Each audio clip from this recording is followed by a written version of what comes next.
जी हमके मोर दे चाहिए भूमिहार राजा जी हमके मोर दे चाहिए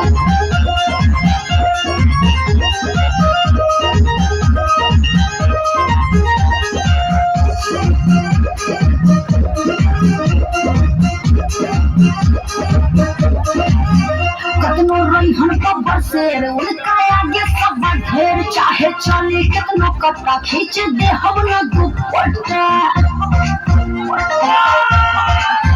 कितनो रहीहन कब्बर शेर उनका आगे सब ढेर चाहे चली कितनो कट्टा खींच दे हम न दुपट्टा